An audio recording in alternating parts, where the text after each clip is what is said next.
Thank you very much for that introduction. Your Excellency, Your Grace, Senator Molan, ladies and gentlemen, I'm delighted to be here this afternoon to be launching the book, Our Forgotten Volunteers. And in this 5-year period of commemoration called 100 Years of Anzac, marking 100 years since the First World War, most of the activities have concentrated on remembering the sacrifice of Australians during that war. There have been numerous activities, articles in newspapers, books, exhibitions, art shows and musical performances. Among the books we have this remarkable book, Our Forgotten Volunteers, by my old friend Bojan, and I'll return to the particulars of the book in a few minutes. But first, I want to consider a broader issue. Most of the writing about the Australians in the First World War has not considered the question of why the war was fought. For many writers, the war has been seen as some dreadful tragedy that was inflicted on the nation, and we had to take part in it, whether it was right or wrong. There are, however, some writers who've paused to consider the reasons for the war. For some writers, it is seen as a series of miscalculations by national leaders from the various European countries, perhaps epitomised by Christopher Clark's book, The Sleepwalkers. There are other critics who have seen the war as a clash of empires, with some attempt being made to draw moral equivalency. The British, the French, the German, the Austro-Hungarian and Russian empires are all seen as bad as each other. Some see it as a war of reputation and prestige. For the sake of prestige, the Russians could not sit idle and see their fellow Slav country, Serbia, attacked by the Austro-Hungarian Empire. The Germans could not see their fellow Germanic neighbour, Austria, attacked by Russia. The British Empire could not stand the blow to its prestige of allowing neutral Belgium, that had vowed to protect, be swallowed by Germany.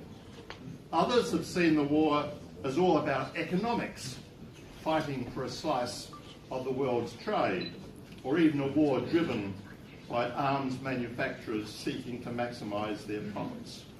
By contrast, the Second World War is seen as the good war. Nazi Germany was clearly an evil power that had to be confronted and overthrown. These characterisations are an oversimplification and overlook some important considerations. At its heart, the First World War was a war of aggression by the Central Powers, and nowhere was this more evident in the desire of the Austro-Hungarian Empire to crush Serbia. For Serbia, the war was one of survival as an independent nation. We've heard some of the figures already, but they're worth repeating. In 1914, Serbia was a small, desperately poor country of some 4.5 million people. Having previously fought 2 recent Balkans wars, it was already short of war material and was hard-pressed to resist the Austro-Hungarian invasion. Britain and France, fighting to stop the German invasion of France and Belgium, had little capacity to help Serbia in the early stages of the war. Russia could fight the Austro-Hungarians on their neutral border, but could not send support to Serbia. So small Serbia was very much on its own. By the end of 1915, the Serbian army, having suffered huge casualties, had been driven out of its homeland. Eventually, with French and British assistance, a new front line was established along the southern border of Serbia and Greece. It became known as the Salonika campaign, or the Salonika front, named after the Greek port where the French and British were based. From there, in September 1918, the Serbs, French and British mounted a successful counter-offensive that regained Serbia and contributed in a substantial way to ending the wider war. The occupation of Serbia by the Austro-Hungarians, the Germans and the Bulgarians brought home that this was a war Serbs as a people, planning to absorb Serbia into their own empire. In that sense, the First World War was about aggressive expansion and empire building.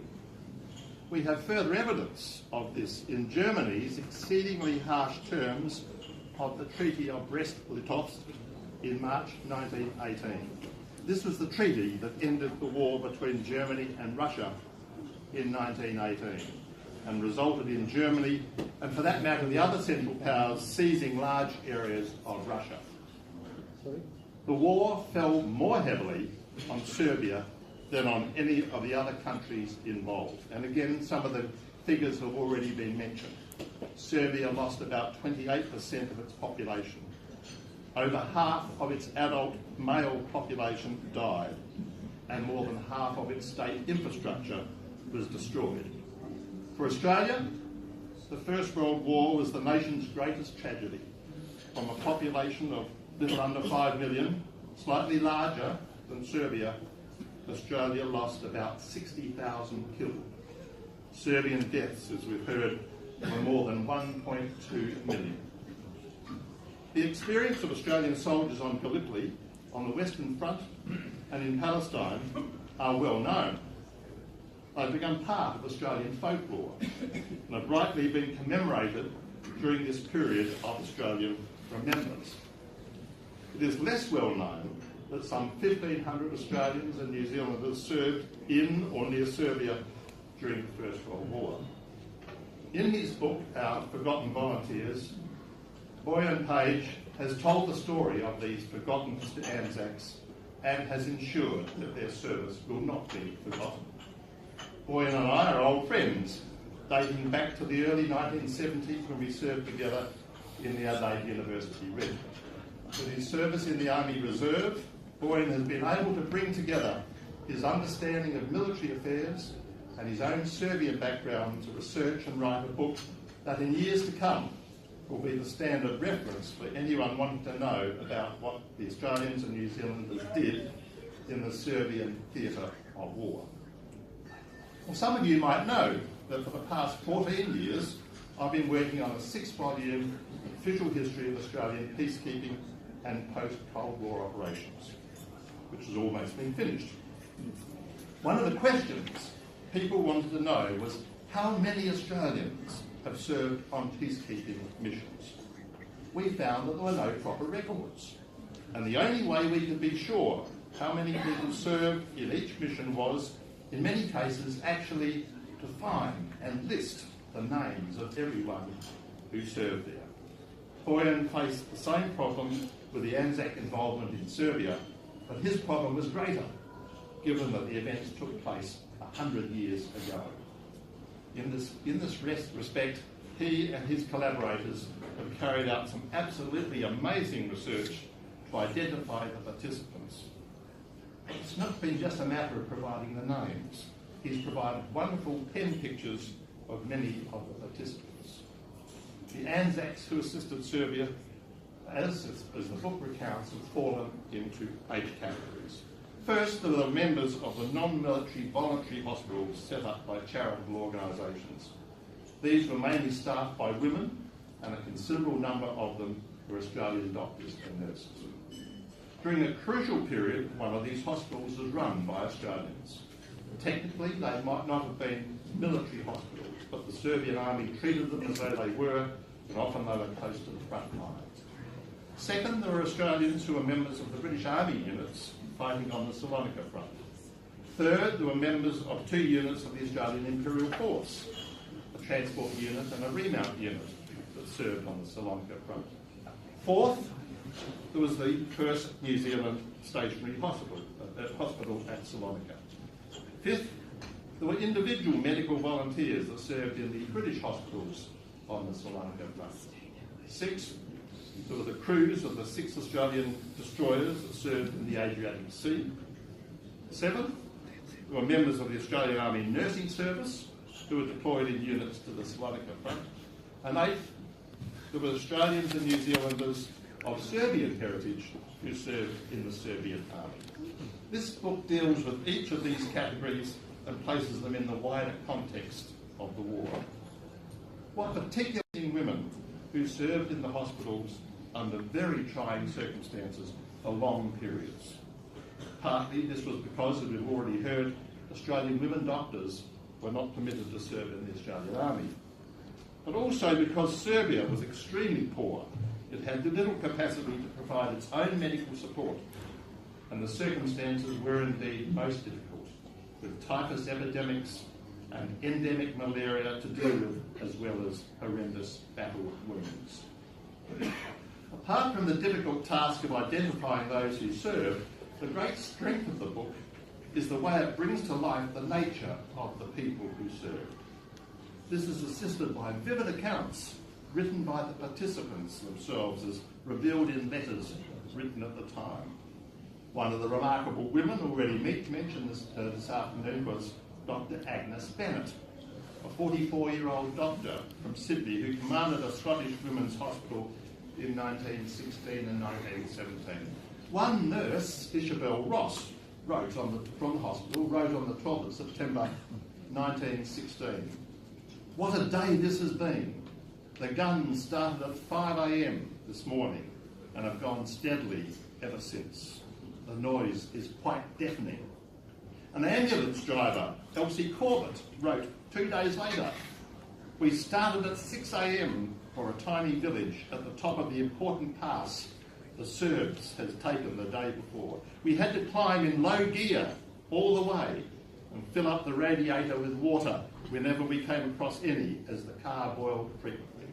We found a doctor in charge of the wounded in a sort of stable and brought away as many as we could. But we had only 2 stretchers each, and we couldn't get in more than 3 journeys each, though we never stopped all day except for 2 stand-up meals and crawled home anxiously in the dark at 8:30.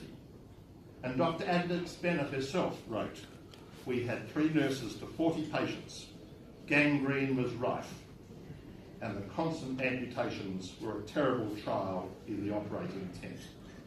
And Isabel Ross again wrote a month later, "Smithy," that was their masseuse, Oliver Smith, "died of malignant malaria last night. It's awful, we can't realise it yet. We had a short service at the reception tent this morning, and we all lined up as she was carried into an ambulance." Dr. Bennett read out the oration that the Serbian captain Stefanovic gave over Smithy's coffin, first in English and then in Serbian. And he wrote, "She came to us from her great country. She came to soften the hard fate of a small and most unhappy people, and she shared it to the last." The writer Miles Franklin has already been mentioned, and Oliver King has been mentioned, so I won't go on about them, but I will mention a couple of men. One of the notable men who served on the Salonika front was Major John Laverack. He was a regular Australian Army officer who was attending the Staff College in England when the war broke out. He was taken into the British Army and served with his unit on the Salonika front in 1915 and 1916 until he managed to get himself posted back to the Australian forces on the Western Front. He later became Chief of the General Staff of the Australian Army and as a Lieutenant General commanded the Australian Corps in Syria in the Second World War, and Sir John Laverack ended his career as the first Australian-born Governor of Queensland. Edmund Herring was studying law at Oxford University as a Rhodes Scholar at the outbreak of the war. Taken into the British Army, he served first in France and then on the Salonika front from November 1915 to the end of the war. In the Second World War, as a Lieutenant General, he commanded an Australian Corps in New Guinea. Sir Edmund Herring was later Chief Justice and Lieutenant Governor of Victoria. And on another level, I was struck by the story of one of the destroyers serving in the Otranto barrage blockading the Adriatic Sea. When an Italian seaplane crashed into the sea, an Australian seaman jumped into the water to rescue the Italian pilot. Another Australian seaman also jumped in to assist. For some unfathomable reason, one Australian seaman received an Italian decoration for saving the pilot's life. As you can gather, the book is full of wonderful stories of the individuals who served in or near Serbia. By bringing to life the experiences of these women and men, the book makes a major contribution to the rich tapestry of Australian military history. The book is also a welcome reminder that the war was fought in places other than at Gallipoli, Palestine and on the Western Front. When Anzac Day is commemorated in Australia, there are many Australians who can reflect on and feel pride in great-grandfathers, grandfathers and great-uncles who served in the Australian Army during the First World War. It is good to be reminded that there are other Australians whose forebears served in the Serbian Army fighting a common foe in the First World War. I warmly congratulate Bojan Pajic and his researchers for producing an outstanding piece of research that commemorates the Anzacs who assisted Serbia in the First World War. As I said, the book will become the standard reference on the subject. It's an important contribution to the history of Australia in the First World War, and it's more than that. It continues and will continue to honour the service of those brave and dedicated Australians who assisted Serbia. I'm very pleased officially to launch our Forgotten Volunteers, Australians and New Zealanders with Serbs in World War I. Thank you very much.